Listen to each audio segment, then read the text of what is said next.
На стадионе Туймада в Якутске завершился ежегодный чемпионат республики по футболу. За Кубок Победы боролись 37 команд. Кто вошел в тройку лучших футболистов региона и кто завоевал титул чемпиона, расскажет Алексей Лукьяненко.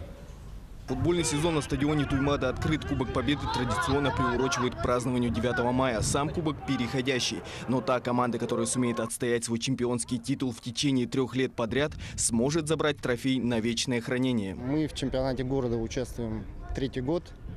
Первый год мы заняли 2-е место в первой лиге, вышли в высшую лигу. В прошлом году мы, по-моему, 5-е место заняли в чемпионате высшей лиги.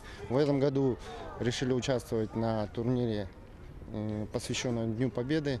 К победе стремятся все 37 команд-участников, однако в финал выходят лишь несколько, причем прошлогодние фавориты уже сменились. Действующим обладателем кубка является команда «Барс», но она уже вылетела, к сожалению, в 1/8 финала. Как раз проиграла команде, которая сейчас играет в синей форме, команда «Кэшбери». Это футбол, так, как говорится, непредсказуемо. Несмотря на холодную погоду, на трибунах накал эмоций. Болельщиков собралось немало. Переживают за своих родных, друзей и даже тренеров. Это мой сын Артур, это Данил. Они играют как раз в одной команде. Это будущее, я думаю, нашей республики футбольной. На поле за «Союзавто» играет их тренер Илья. Вот, они пришли, как настоящие футболисты, истинные, поболеть за него, посмотреть футбол, настоящий якутский футбол. И, надеюсь, за ними будущее, да, ребята? Да.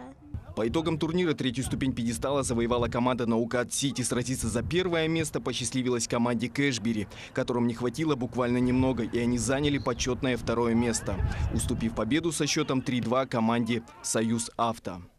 Алексей Лукьяненко, Григорий Григорьев, Якутск.